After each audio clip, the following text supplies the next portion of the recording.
স্নিগ্ধ বিষ লিখেছেন সানজিদা আক্তার মুন্নি। পর্ব সংখ্যা ১। ১৮ বছর বয়সী নাজহার সাথে বিয়ে হলো আজ ৩৪ বছর বয়সী তৌসিরের সাথে।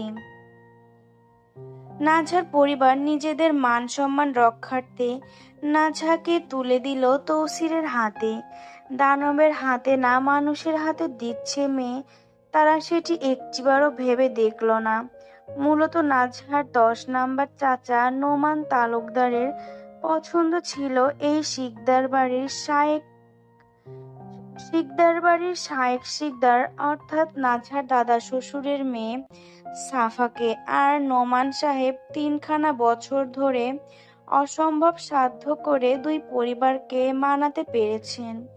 দুই পরিবার মেনে নিলেও শিকদার পরিবারের একখানা আবদারও ছিল বটে। তালুকদাররা তো আবদারের কথা শুনেই ভয় পেয়ে গিয়েছিলেন, না জানি কার কলিজা বা মগজ চেয়ে বসে। এরা তো মানুষ বটে, তবে ভেতরে পশুর চেয়েও নিকৃষ্ট সত্তা লুকিয়ে আছে। তবে শিকদাররা এবার খারাপ কিছু আবদার করেননি। তারা আবদার করেছিল একজন মেয়ে, সে তালুকদারের যে কারো হোক, তবে মেয়ের বদলে যেন মেয়ে তারা পায়। নাজহার বাড়ির মেয়ে তো অনেক আছে, ওর ফুপু ৩জন, এখনো কুমারী। তবে বোনদের মধ্যে ও বর্তমানে বড়। ওর বড় চাচাতো ৪ বোনের বিয়ে হয়ে গেছে। আর শিকদাররা নিজেদের ছেলের জন্য পাত্রী চেয়েছিলেন, ভাইদের জন্য নয়। তাই নাজহার বাপ চাচারা নাজহাকেই সঁপে দিয়েছিলেন। মনে করবেন না, ওনারা শুধু ওর চাচার পছন্দের জন্য বিয়ে দিয়েছেন, এতে জমি জমার হিসাবটাও বেশ আছে। রাজনীতিতে নিজেদের হাত পাকাপোক্ত করতেই এই আত্মীয়তা। নাজহা এটা ঠিক বুঝতে পারছে না। বুঝতে গিয়ে বারংবার বড্ডই কষ্ট হচ্ছে যে সে ফ্যাস করে ওর এক চাচার শরীর খণ্ড বিখণ্ড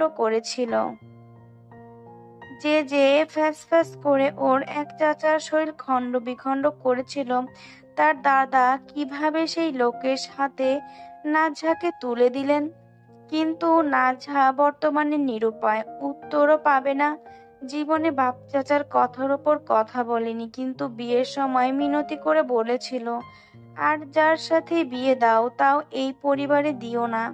ওর ১৫ জন চাচার মধ্যে কেউ তার কথা শোনেনি। সবাই বলেছেন, এটাই তোর নিয়তি। ১৫ জন চাচা শুনে আবার অট্টহাসিতে ফেটে পড়বেন না। আসলে নাজহার দাদা আবার বেশ শৌখিন মানুষ, তাই তো বিয়ে করেছেন ৪খানা। আল্লাহর হুকুম বলে বলে সন্তান এনেছেন ২০-২১ জনেরও বেশি। আগের আমলে মানুষ বলে কথা, এর মধ্যে কয়েকজন বেনালেই মারা গেছেন।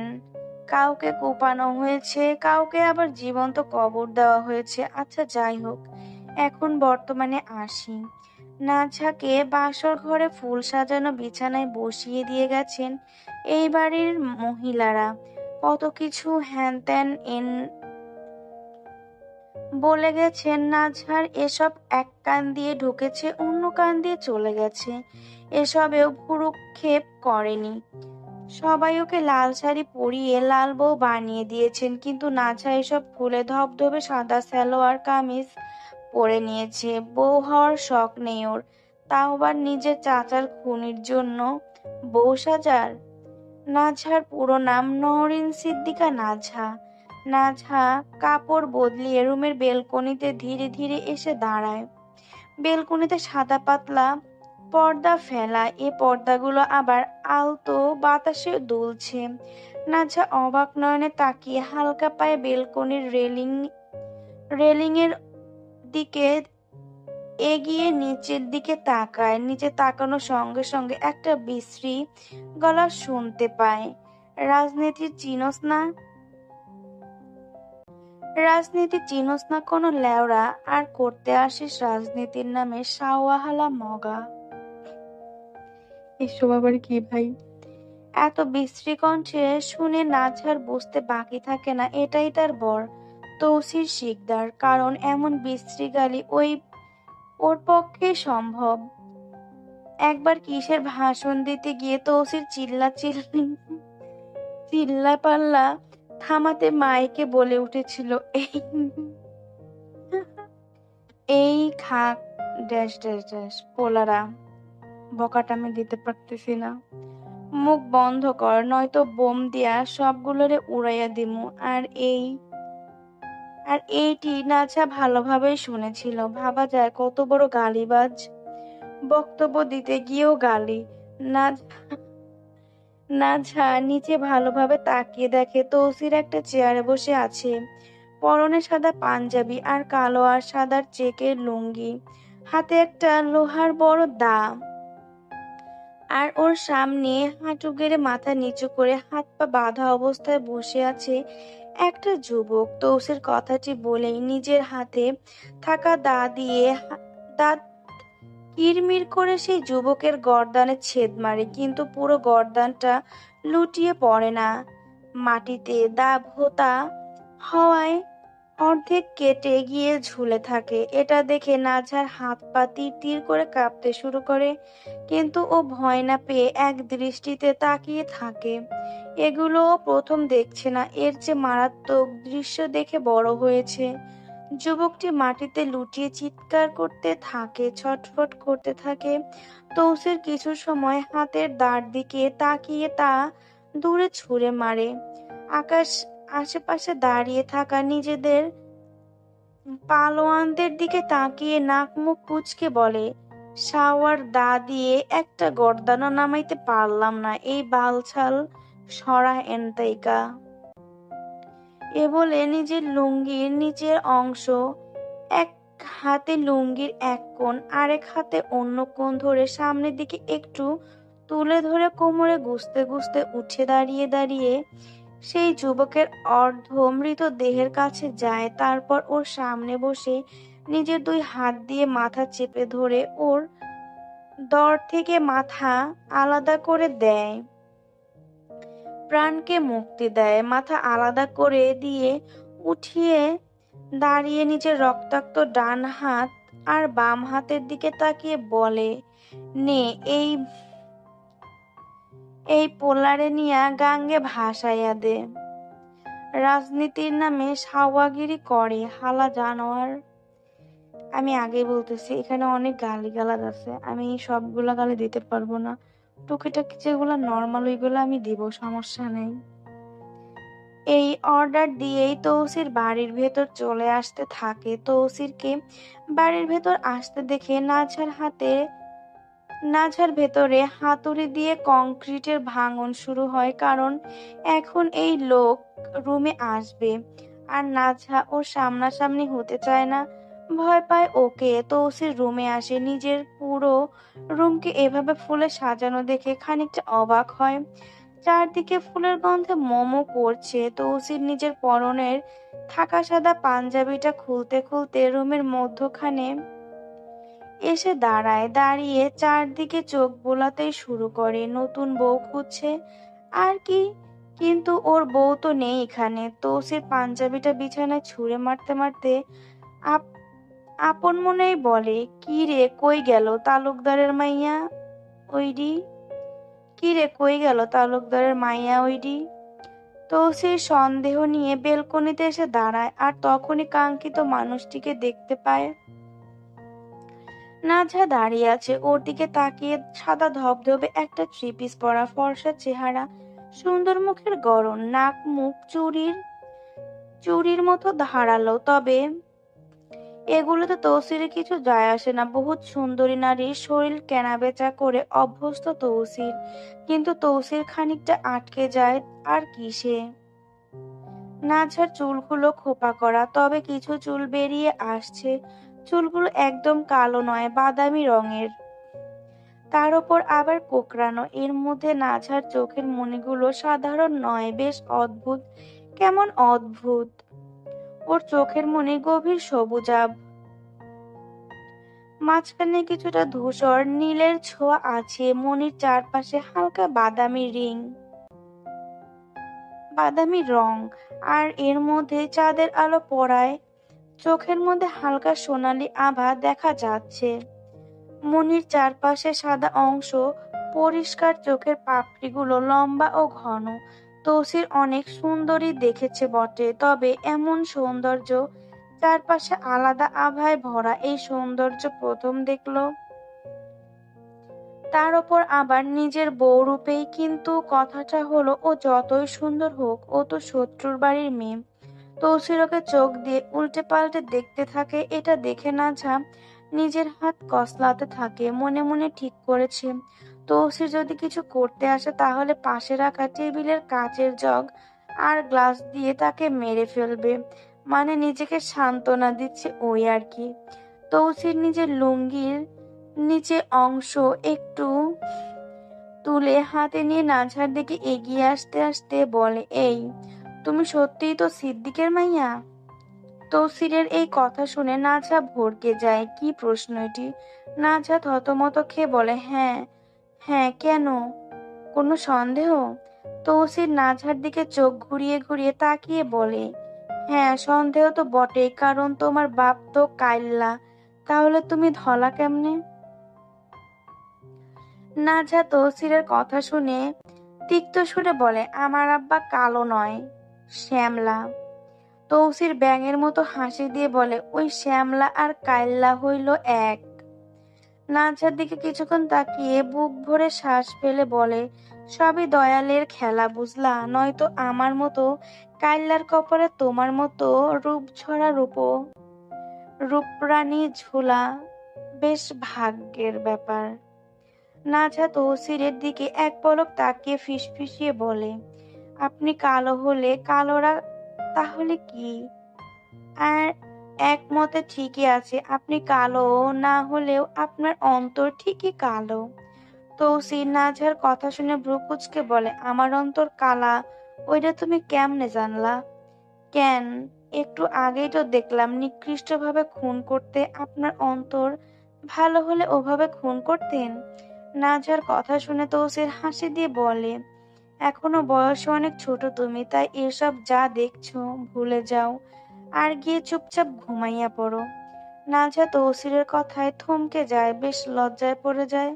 ওকে এই কথা বলা মানে ওর বুঝকে অপমান করা এক প্রকার। নাঝা নিজের কালচে সবুজ চোখের অবুঝ চাহনি দিয়ে তাকায়, আবার চোখ তুলে তৌসিরের দিকে। এই তাকানোতেই খানিকটা থমকে যায় তৌসির। মনে মনে প্রশ্ন জাগে, তালুকদাররা ভিন্ন দেশি কাউরে আবার ওর বউ বানাইয়া দিল না তো? কারণ এই মেয়েটারে দেখতে ইংলিশ ইংলিশ লাগতাছে। তৌসির নাঝাকে আবারও প্রশ্ন করে, তুমি সত্যিই তো তালুকদারের মাইয়া? নাঝা তৌসিরের কথায় বেশ বিরক্ত হয়ে বলে, হ্যাঁ কেন, একই প্রশ্ন বারবার করছেন? তৌসির হালকা দাঁত চেপে বলে, তোমার বাপ চাচা সবগুলোই তো গাদ্দারে ধরা, তাই মনে হইল নিজের সম্পদ না দিয়া অন্য কারো সম্পদ ঝুলাইল না তো আমার গলায়। নাঝা আর চুপ থাকতে পারল না। এইসব কথায় নাঝা বলতে না চাইলেও বলে ফেলে, আমার বাপ চাচাকে অসম্মান করে কথা বলবেন না। নাঝার এই কথা শুনে তৌসির তাচ্ছিল্যের সুরে হেসে উঠে বলে, তোমার বাপ চাচার সবগুলা ওগো কোনো সম্মান নাই, শাওয়াগুলা সবগুলোই বেইজ্জত। এমন বিশ্রী গালি শুনে নাঝার শরীরের রাগে জ্বলতে শুরু করে। নাঝা দুই হাত মুষ্টিবদ্ধ নিয়ে তৌসিরের পানে তাকিয়ে শক্ত সুরে বলে, নিজের মুখে লাগাম টানুন। তৌসির নাঝার উপদেশ শুনে টিটকারি শুনে বলে টিটকারির সুরে বলে, দুঃখিত দুঃখিত, আমি ভেরি দুঃখিত, বাচ্চাদের সামনে গালাগালি করা আসলে উচিত না।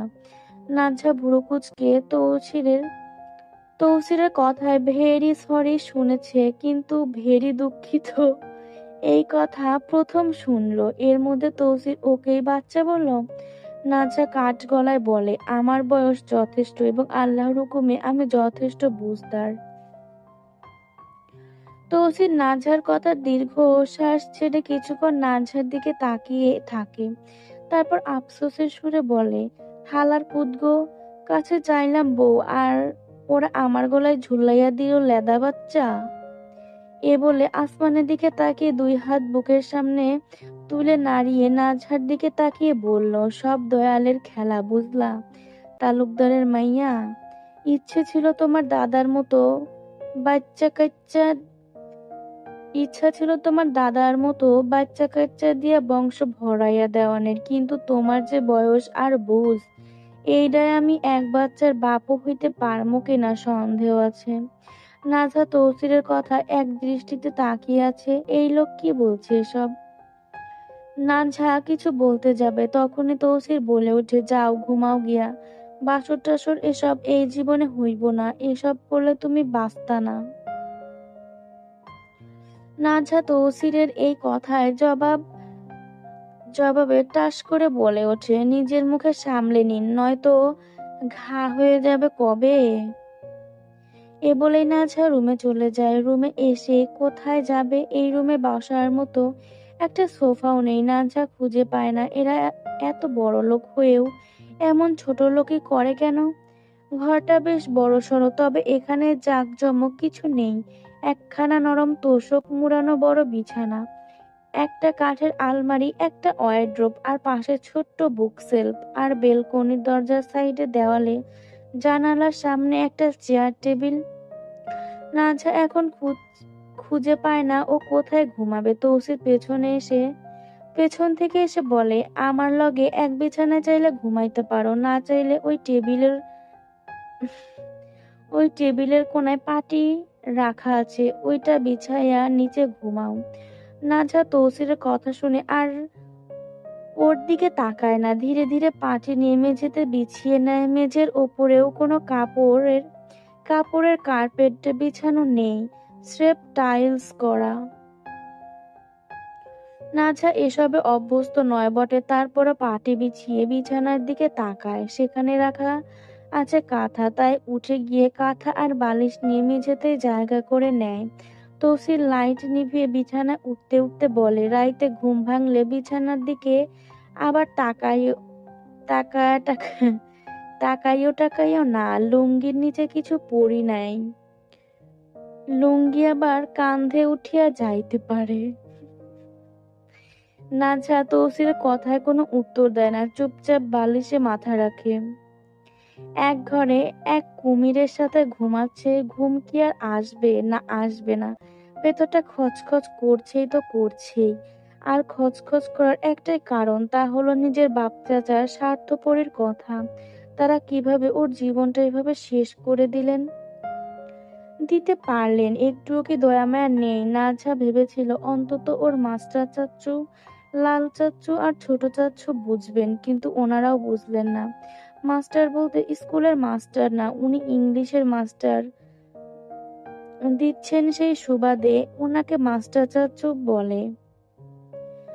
আর লাল চাচ্চু বলতে তিনি রেগে গেলেই লাল হয়ে যান, সুন্দর বেশি, তাই লাল চাচ্চু ডাকা। নাজহার ভেতরে ধরফর করছে। তৌসিরের মুখের ভাষা খুব খারাপ, শুধু তৌসিরের নয়, তাদের বাড়ির সবারই এমন, শুনেছে নাজহা খুঁজে পায় না এই প্রশ্নের উত্তর। এই বাড়ির মানুষগুলো এত খারাপ হয়েও এমপি মন্ত্রী মেয়র হয় কিভাবে, তাও এক পরিবার থেকে। নাজহার স্বপ্ন ছিল ইন্টার দিয়ে IELTS এ ইংল্যান্ড গিয়ে ভার্সিটিতে পড়বে। ইংল্যান্ড যাওয়ার অনেক ইচ্ছে ওর, কারণ ওখানে গেলে যে নিজের জন্মদাত্রী মাকে দেখতে পাবে এক নজর। আসলে ওর বাবা মা আলাদা থাকেন, ওর বাবা নিজের খালাতো বোনকে বিয়ে করেছিলেন, যিনি ব্রিটিশ। নাজহার নানা ব্রিটিশ আর নানু বাংলাদেশি। নাজহার বাবা দেশে থাকতে চান আর নাজহার মা নিজের দেশে যেতে চাইতেন বারবার, তাই একসময় এই চাওয়া না চাওয়া সমাপ্তি বিচ্ছেদে গিয়ে ঠেকে। নাজহার যমজ ভাই নাজহাকে নিয়ে চলে যায়। নাজহার যমজ ভাইদের নিয়ে চলে যায় নাজহার মা নাওলা ইংল্যান্ডে, আর নাজহা থেকে যায় দেশে। ছোট ছিল তখন, বুঝেনি অত কিছু। ফুপু দাদিজানরা যা বুঝিয়েছেন সেই বুঝেই থেকে গেছে। তবে থেকে যাওয়াতে ওর কোনো অবহেলা হয়নি। ওর বাপ চাচারা পুতুলের মতো যত্নে বড় করেছেন ওকে। বাবার চোখের মণি ছিল, তবে সেই মণিকেও এক সাপের হাতে তুলে দিয়েছেন। নাজহার চাচিরা মায়ের অভাব বুঝতে দেননি ওকে, সবসময় আগলে বড় করেছেন। নাজহার বছরে হয়তো দুদিনও নিজের চুল নিজে আঁচড়ায়নি। ওর চুলগুলো বেশ সুন্দর, আলাদা। সেজন্য ওর বড় আম্মা এই চুলের যত্ন অসম্ভব রকম নেন। পরিবারের মধ্যে সবচেয়ে সুন্দর কন্যা সন্তান, তাই ওকে সবাই আলাদাই যত্ন করতেন। কিন্তু কি হলো, এত ভালোবাসা দিয়ে দিন শেষে এক দানবের হাতেই তো তুলে দিলেন। নাজহা যদি তাক্কত থাকতো তবে ওর আব্বার চোখের সামনে দাঁড়িয়ে প্রশ্ন করতো, আব্বা, নিজের যত্নে গড়া ফুলকে এভাবে ঝরিয়ে দিতে একটু কষ্ট হয়নি আপনার? কিন্তু আফসোস, এই প্রশ্নটা স্বপ্নেও করা সম্ভব না। তাতেও নাজহার সন্দেহ আছে। নাজহা এমন সাত পাঁচ ভাবতে ভাবতে চোখ লাগায়। কিছু সময় পর রাত এখন 2টোর কাছাকাছি। তৌসির ওয়াশরুমে যাবে, ঘুম ভেঙে যায়। ঘুম ঘুম চোখে উঠে বসে বিছানা থেকে, লুঙ্গি ঠিক করে নামতে নামতে ফিসফিসিয়ে বলে, শাওয়ার এক যন্ত্রণার লাইগা ঘুমাইতেও পারি না। এই বলে উঠে ওয়াশরুমের দিকে যাবে, তখনই নরম কিছু একটার ওপর পা পড়ে। তৌসিরের সাথে সাথে মর করে একটা শব্দ হয়। একই সাথে নাজহার চিৎকার করে ওঠে। তৌসির নাজহার টাকনুর ওপর অজান্তেই পা রেখে দিয়েছিল। ঘুমের তালে ভুলে গিয়েছিল যে ওর রুমে এখন নাজহা আছে, তাও মেঝেতে শুয়ে। নাজহা চিৎকার করে উঠে বসে। ঘুমের মধ্যে পায়ে ব্যথা পেয়ে নাজহা থতমত খেয়ে উঠে আর চোট পাওয়া চোট পাওয়ায় চিৎকার করে ওঠে। তৌসির সিটকে সরে গিয়ে জিভে কামড় দিয়ে বলে, হায় রে, ডাকাতি করে ফেলেছি রে। তালুকদারের তালুকদারের মায়ার ঠ্যাং মনে হয় শেষ রে। এ বলে তাড়াতাড়ি গিয়ে রুমের লাইট অন করে তাড়াতাড়ি নাজহার কাছে এসে বসে। নাজহা আর চিৎকার করে না। হুঁশে থাকলে এমন সামান্য ব্যথায় চিৎকার করতো না, কিন্তু ঘুমের মধ্যে ছিল তাই করেছে। অল্প ব্যথায় ন্যাকামি করা মেয়ে সিদ্দিয়া নয়। নাজহা নিজের পায়ের দিকে তাকিয়ে নাক মুখ কুঁচকে ব্যথা সহ্য করে নেয়। তবে মনে মনে ভেবেই নেয়, এই লোক বিয়ের দিন রাতেই ল্যাংড়া করে দিয়েছে। না জানি এ জীবন না কবে নিয়ে যায়। তৌসির এক ঝলক নাজহার পায়ের দিকে তাকিয়ে তাড়াতাড়ি ওয়ার্ড্রোবের ওপর থেকে বাম নিয়ে এসে নাজহার সামনে বসে। হাত বাড়িয়ে নাজহার পায়ে হাত দিতে যায়, কিন্তু নাজহা পা সরিয়ে নিয়ে বলে, থাক থাক থাক, আমি লাগিয়ে নিচ্ছি। নাজহাকে থাক থাক করতে দেখে তৌসির বিঘ্ন স্বরে বলে, তোমার পা সালামি নেওয়ার লাইগা ধরছি না, তাই থাক থাক মারাইও না। নাজহা কথাখানি শুনে খানিকটা রেগে তৌসিরের হাত থেকে চিলের মতো টান দিয়ে বামটা নিয়ে নিল। আমি লাগিয়ে নিচ্ছি, এ বলে নাজহার বামের মুখ খোলে। অল্প একটু নিজের বা পায়ের টাকনুতে লাগিয়ে নেয়। তৌসিরের এটা মোটে সহ্য হয় না। তৌসির হাত বাড়িয়ে নাজহার পায়ের বার কয়েক হাত বুলিয়ে নাজহার গোড়ালি ধরে শক্ত করে টান দিয়ে ধরে। এতে পা যদি মুচকে যায় তবে ঠিক হয়ে যাবে। একে পায়ে তো ব্যথা পেয়েছে, এর মধ্যে তৌসির এভাবে টেনে ধরেছে, তার উপর তৌসির ওকে স্পর্শ করেছে। নাজহা দাঁতে দাঁত চেপে যন্ত্রণা সহ্য করে নিয়ে তৌসিরের হাত থেকে ঝাড়ি মেরে নিজের পা সরিয়ে নিতে নিতে বলে, আর কখনো আমার শরীর স্পর্শ করবেন না, এটা প্রথম, তাই কিছু বললাম না। তৌসির এটা শুনে ঠোঁট হেলিয়ে তাচ্ছিল্য করে বলে, ভাগ্য ভালো বেডি তোর যে তৌসির শিকদার তোর পা ছুঁইছে। আর এত ফ্যাত ফ্যাত করিস না, আমি তোর জামাই, ছুঁইলে খারাপ কিছু হইতো না। বলেই তৌসির উঠে দাঁড়িয়ে ওয়াশরুমের দিকে চলে যায়, আর নাজহা স্তব্ধ হয়ে বসে থাকে। তৌসির ওয়াশরুম থেকে এসে দেখে নাজা একইভাবে বসে আছে। নাজহাকে বসে থাকতে দেখে তৌসির ওর দিকে চোখ ঘুরিয়ে ঘুরিয়ে তাকিয়ে বিছানায় উঠে বলে, কি হইল, ঘুমাও না কেন? নাজহা এর কোনো উত্তর দেয় না, চুপচাপ বসে রয়। তৌসির এটা দেখে চিত হয়ে শুতে শুতে বলে, সবসময় শুনতাম বিয়ের দিন রাইতে বউরা লাল শাড়ি পরে, কিন্তু তুমি কাফনের কাপড়ের মতো সাদা কাপড় কেন পরছো? নাজহা এটা শুনে দাঁত চেপে বলে, কারণ আমার দাফন করা হইছে তাই কাফন পরেছি। তৌসির নাজহার এই ঝাঁজ ধরা কথা শুনে বলে, ঝাঁজ আমার লগে দেখাইও না, মাইরা টাইরা ফেলমু, আর বউ মেরে ফেলার কলঙ্কিনী বইনা যাইমু।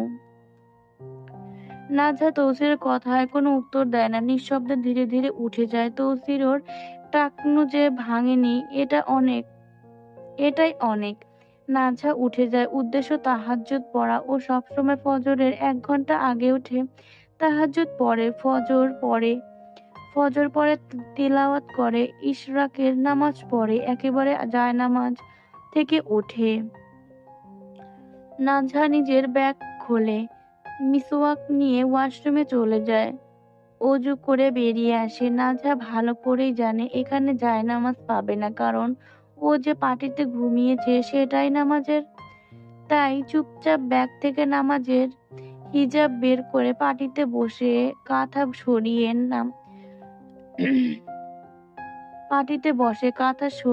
নামাজে।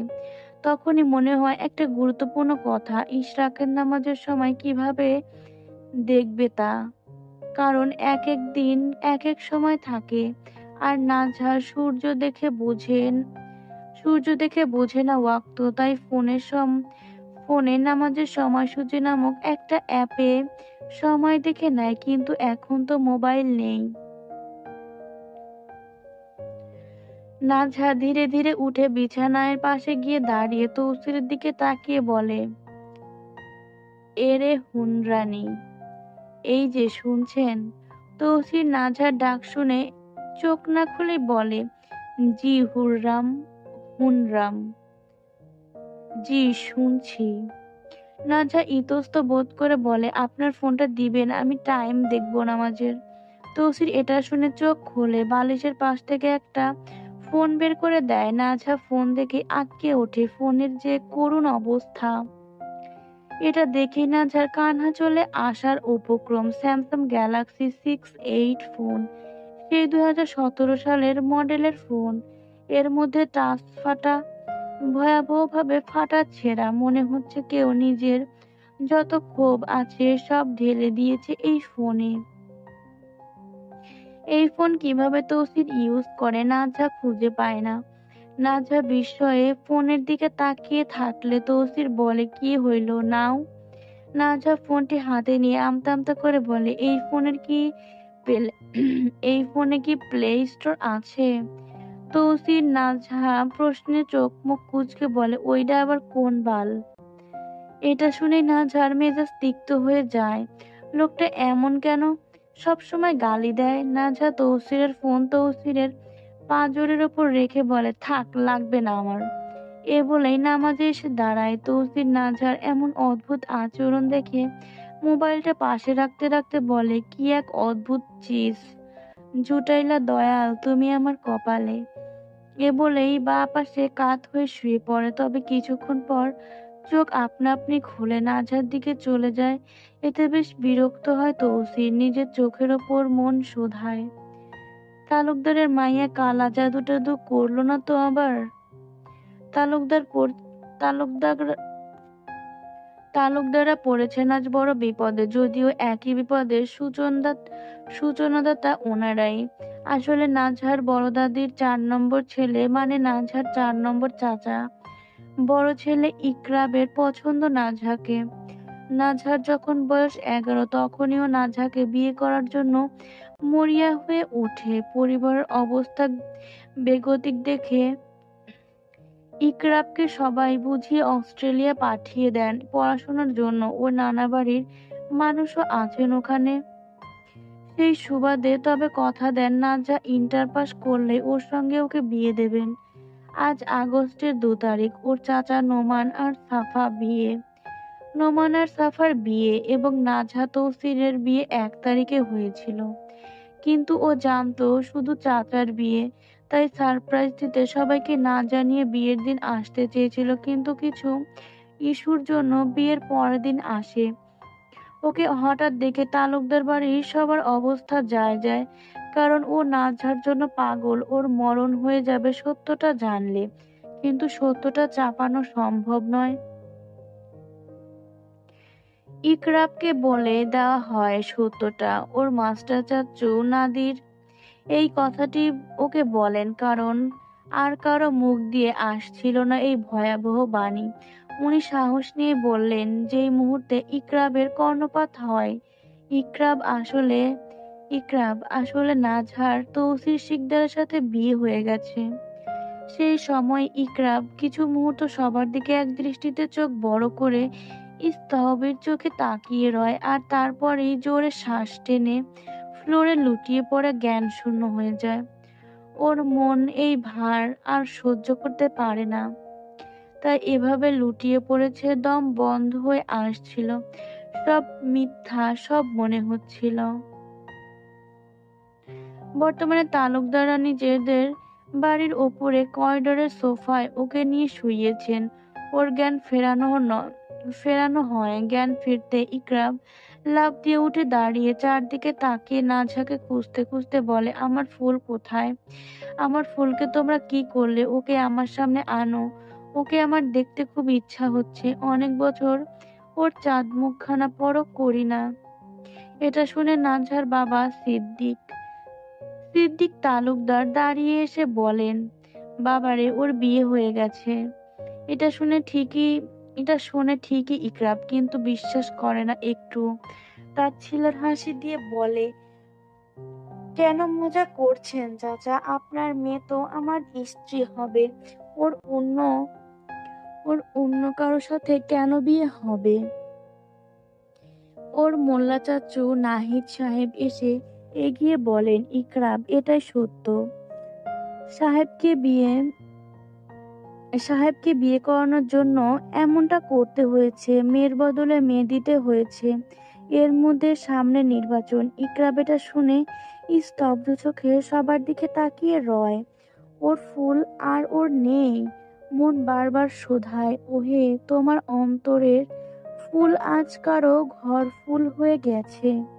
তুমি শূন্য, আজ তুমি শূন্য।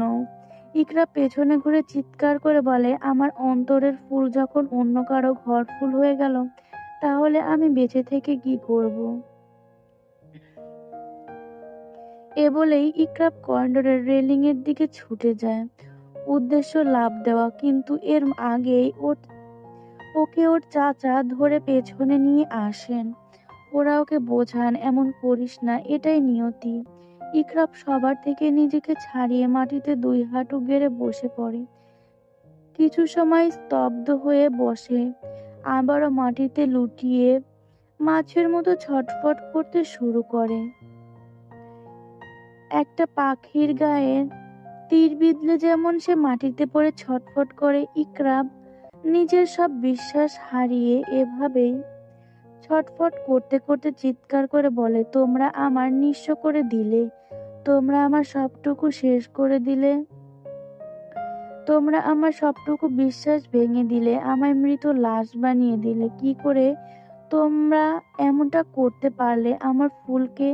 তোমরা তোমরা বলেই ইকরাব চিৎকার করে কেঁদে ওঠে। পুরুষরা বুঝি আবার কাঁদে? হ্যাঁ, কাঁদে। এই যে কাঁদছে ইকরাব, নিজের সবটুকু ভরসা হারিয়ে কাঁদছে ওর কিশোর বয়সের আবেগ আবেগ আর যুবক বয়সের ভালোবাসা আজ অন্য কারো জন্য। ওর সবটুকু শেষ হয়ে গেছে, সব দম বন্ধ হয়ে আসছে। বর্তমানে প্রতিটি শ্বাস প্রশ্বাস বিষের মতো তীব্র যন্ত্রণা লাগছে। ইকরাব ওর আব্বার দিকে তাকিয়ে বলে, আব্বা, ওর বিয়ের জন্য লাল শাড়ি যখন কিনলে তখন আমার জন্য কাফনের কাপড় কেন কিনলেন না? তোমরা মানুষ নয়, তোমরা সবাই রক্তচোষক, তোমরা আমার সব শেষ করে দিয়েছো। ইকরাব চিৎকার করে বুক ফাটিয়ে বলে, ওকে এই মুহূর্তে এনে দাও, নয়তো আমার জীবন্ত দাফন করে দাও। সবাই স্তব্ধ হয়ে হয় ওর এমন ছটফটানি দেখছেন সবাই স্তব্ধ হয়ে ওর এমন ছটফটানি দেখছে। ইকরাব চিৎকার করে কেঁদে বলে, আমার অন্তরের ফুলকে কি করে তোমরা অন্যের ঘরের ফুল বানিয়ে দিলে? তোমরা এতটা নিকৃষ্ট কিভাবে হতে পারো? তোমরাই তো কথা দিয়েছিলে যে আমার ফুল শুধু আমার। তাহলে আজ ও অন্য কারো কি করে হয়? আমি ওকে প্রচন্ড ভালোবাসি। আমি ভীষণ ভালোবাসি। আমার পক্ষে ওকে ছাড়া থাকা সম্ভব নয়। ইকরা পাগলের মতো বলে, ওর বিয়ে হয়েছে তো কি হয়েছে, তালাক দিয়ে নিয়ে আসো, তারপরও ওকে আমার করে দাও। আমি শুধু আমার ফুলকে চাই, শুধু ওকে চাই। এ বলে ইকরা হাঁপাতে থাকে, হাঁচি দিতে থাকে, তারপর সাথে সাথে ওর নাক দিয়ে গল গল করে রক্ত ঝরতে শুরু করে। রক্তচাপ বেড়ে যায় অতিরিক্ত আবেগে, কান্না বা মানসিক চাপের কারণে। হঠাৎ করে রক্তচাপ বেড়ে গেলে নাকের ভেতরে রক্তনালীগুলো ফেটে রক্ত বের হয়, আর এমন ইকরাবের সাথেও হলো। ইকরাবের বাবা নাহিদ সাহেবকেও বলেন ইকরাবের বাবা নাহিদ সাহেবকে বলেন, এটা দেখে, নাহিদ, যা তাড়াতাড়ি ঘুমের ইঞ্জেকশন লইয়া আয়। নাহিদ তাড়াতাড়ি নিজের রুমের দিকে যান। ইকরাব এটা শুনে তাচ্ছিলের হাসি দিয়ে বলে, ও আব্বা, আমার চিরতরে ঘুম পাড়িয়ে ফেলো, আমি আর বেঁচে থেকে কি করব? ইকরাবের বাবা ইকবাল সাহেব ওকে কিছু বলতে যাবেন, তখন আরো রক্ত গড়িয়ে পড়ে।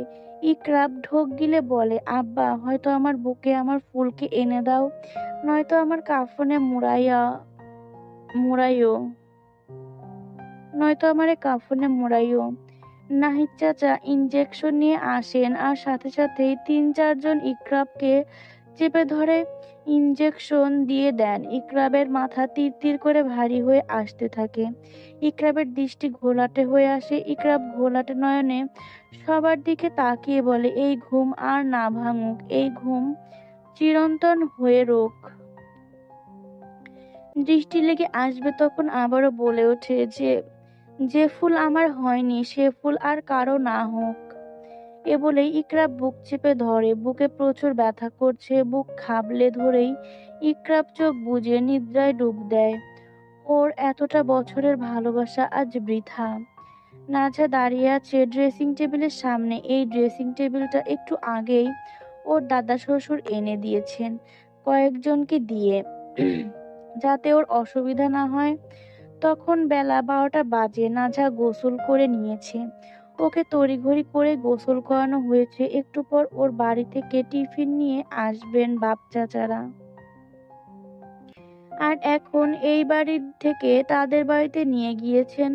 নাজা একটা সাদা গোল ড্রেস পরে কালো সালোয়ার পরেছে, ভিজে চুল তাই খোলায় রেখেছে। নাজাকে চুড়ি পরার জন্য বলা হয়েছে। ড্রেসিং টেবিলের আয়নার সামনে দাঁড়িয়ে নাজা আপন মনে আস্তে আস্তে চুড়িগুলো হাতে পরছে। এদিকে তৌসিরও রুমে রেডি হচ্ছে। তৌসির পরেছে সাদা লুঙ্গি। এমনিতে এমনিতে তো চেকের পরে, কিন্তু সাদা বেশিই পরে। সাদা পাঞ্জাবি আর পাঞ্জাবির ওপর কালো মুজিব কোট, পায়ের লেদারের জুতো। এই জুতোর আবার ডার্বি জুতো এই জুতোখানা তৌসিরকে ওর মেঝো চাচা গিফট দিয়েছিল গত সপ্তাহে ইংল্যান্ড থেকে আসার সময়। নিয়ে এসেছেন কারণ ইংল্যান্ডে এই জুতো সেরা ক্লাসিক ও হ্যান্ডক্রাফটেড পাওয়া যায়। এর মধ্যে 100 বছরের পুরনো গুড ইয়ার ওয়েল্টেড লেদার জুতো, হাতে তৈরি। দাম $800, যা বাংলাদেশি টাকায় আনুমানিক 88,000 হবে। তৌসির নিজের কোট ঠিক করতে করতে আয়নার দিকে তাকায় এক নজর। তাকিয়ে কিছু সময় তাকিয়ে রয় নাজা নিজের মতো চুড়ি পরছে। তৌসির নাজহার বাদামি কোমরের নিচ অবধি চুলগুলো দেখে অপলক নয়নে সেই চুলের পানেই তাকিয়ে রয়। বেশ আকর্ষণীয় বটে এই কেশ তরঙ্গগুলো, ঢেউ খেলানো চুলগুলো বেশ সুন্দর সুন্দর লাগে তৌসিরের শাক চোখে। নাঝার পরনে গোল ড্রেস, ওর খোলা ঢেউ খেলানো বাদামি চুলগুলো তৌসিরের চোখ বরাবরই আটকে নেয়। তৌসির মনে মনে বলে ওঠে, সিদ্দিক তালুকদার কোনো বাল পারুক আর না পারুক, এক চিজ জন্ম দিয়েছে মারাত্মক মায়েরই। নাঝা চুড়িগুলো হাতে পড়ছে আর মনে মনে বলছে, কতটা দুর্ভাগ্য আমার, আজ আপনার নামে চুরি পরার হাত দয় এক দানবের নামে পড়তে হচ্ছে। আপনার আর আমার পাওয়া হলো না মশাই। বাড়ি থেকে বেরিয়ে আসার সময় শুধু আমার চোখ আপনাকেই খুঁজছিল। এতটা পাষাণ কেন আপনি? কেন আমার নজরে বাইরে চলে গেলেন? শেষবারের মতো আমায় দেখা দিলেন। আমাকে দেখা দিলে কি এমন ক্ষতি হতো? কেন দেখা দেবেন? পারবেন না তো অন্য কারো হতে আমায় দেখতে, তাই বোধ হয় সরে গিয়েছিলেন। নাঝাকে বিড়বিড় করতে দেখে তৌসির কিছুটা এগিয়ে এসে বলে, কি লো তালুকদারের মাইয়া, কি বিড়বিড়াও? নাঝা দীর্ঘশ্বাস ফেলে মুখ তুলে আয়নার দিকে তাকায়। কিছু মুহূর্ত তাকিয়ে থাকে। লোকটাকে বেশ সুন্দরী লাগে, জিম করা বডি, নেতা নেতা একখান ভাব। অবশ্য নেতাই তো। ধুতি স্টাইলের মতো লুঙ্গি পরা, পরনে সাদা পাঞ্জাবি, তার ওপর গুছিয়ে পরা কালো মুজিব কোট, যেটাকে অনেকেই নেহেরু কোটও বলেন। মুখে দাড়ি অল্প, এই অল্প দাড়ি বলে দিচ্ছে, এই হয়তো কিছুদিন আগেই মুখ শেভ করা হয়েছে। চুলগুলো আলতো এলোমেলো, ফর্সা সুন্দর, মুখের গঠনও বড্ড সুন্দর। কিন্তু এইসব সৌন্দর্য পানসে নাঝার চোখে, কারণ ওর চোখ যে এক শ্যাম পুরুষের স্নিগ্ধতায় বিভোর। নাঝা নিজের মনে মনে শোধায়, পৃথিবীর সব পুরুষের সৌন্দর্য তুচ্ছ, আমার ভালো লাগা মশায়ের নিরে। নাঝা কিছু সময় ধ্যানে থেকে মাথা নাড়িয়ে না বোধক ভাবে বলে, না কিছু না। তৌসির নাঝার দিকে আয়নায় আর চোখে তাকিয়ে বলে, তোমার আবার কোনো লাংটাং ছিল না তো বিয়ের আগে? তার বিরহে মরতাছ না তো আবার? লাং শব্দটা শুনে নাঝার মেজাজ তুঙ্গে উঠে যায়। তিক্ত সুরে পেছনে সুরে তৌসিরের পানের কটমট করে তাকিয়ে বলে, চরিত্রহীনের তকমা দিবেন না। তৌসির নাঝাকে রেগে যেতে দেখে বলে, ও আমার সাউয়া, রাইগা যাও কেন?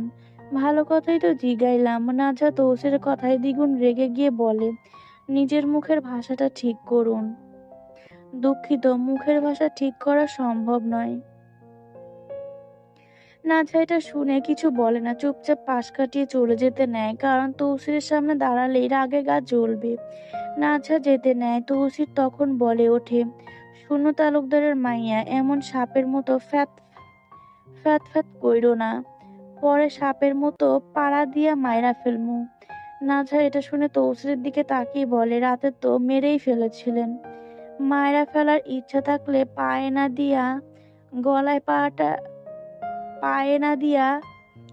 গলায় পাটা বসাইতাম। নাঝা এ বাণী শুনে উত্তর দেয়, তো বসাইলেন না কেন? তৌসির হেসে বলে, তোমারে মাইরা ফেললে আমি বউ পামু কই? এমনে সাত কপালের দৌড়ে তোমার মতো চানমুখী পাইছি। নাঝা আর কোনো উত্তর দেয় না, চুপচাপ বিছানায় বসে পড়ে। ভেতরটা কুড়ে কুড়ে ক্ষয় হয়ে যাচ্ছে কষ্টে, নিজের পেয়েও না পাওয়ার তীব্র যন্ত্রণায়।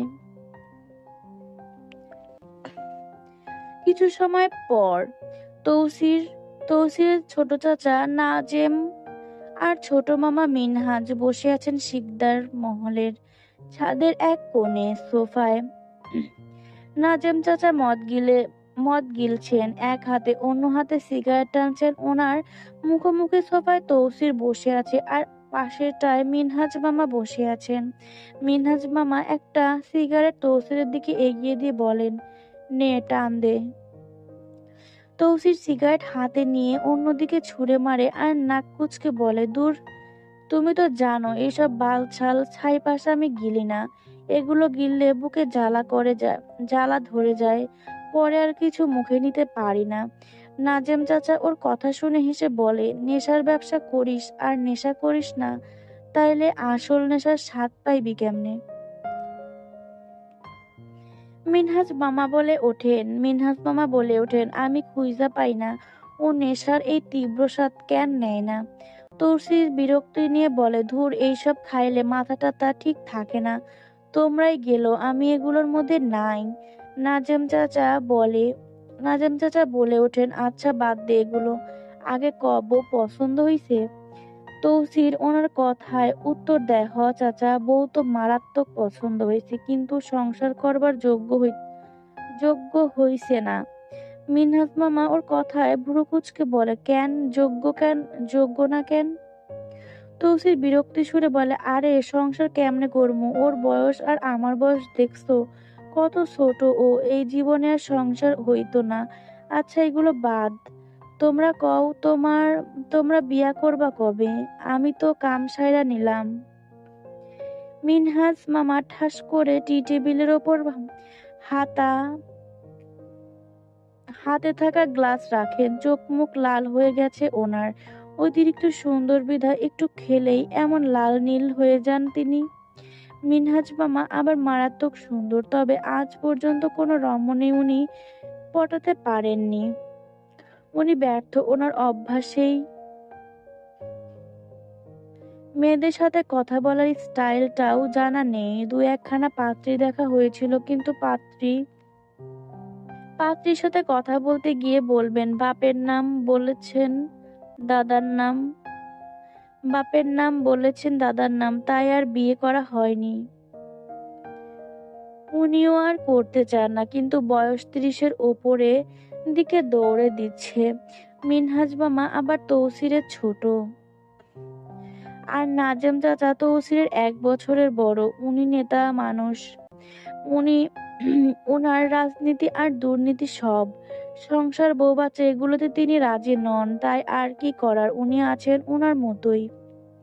নাজেম চাচা তৌসিরকে বলেন, শোন, দুইটা ভাটিয়ালি থাইকা আইছে, এখন কি করবো ওগো? তৌসির সন্দেহ ভরা চোখে বলে, ওরা নিজের ইচ্ছায় আইছে তো? কন্ট্রাক্ট সাইন করেছে তো? হ, ওরা নিজেই আইছে, আমরা কাউরে ধইরা আনি নাই। তাইলে ওগরে আলমের ফার্ম হাউসে পাঠাইয়া দাও, আলম 5 লাখ দিছে আমারে, এর মধ্যে ওদের দুইজনের 2 দিয়া দিও। মিনহাজ মামা বলেন, এগুলো বাদ দে ভাই বাবারা, ল্যাবে কি হইল? দাঁতের টায় কোনো কাম হইছে নাকি? তৌসিফ তিক্ত সুরে বলে, ল্যাবের কথা আর কইও না, ওগুলো ডাক্তার না, সবগুলো উলুর বদর সরি, এই জায়গায় বোধ হয় বলদ হবে। যাই হোক, ওইগুলো উলুর বলদ, সবাগুলা কোনো কামের না।